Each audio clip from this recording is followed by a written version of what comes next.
How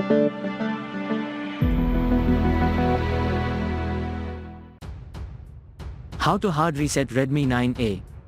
Step 1. First of all, turn off the phone by pressing the power button for a short while. Step 2. Then hold down volume up and power keys together. Step 3. When the Redmi logo appears, let go of the power button.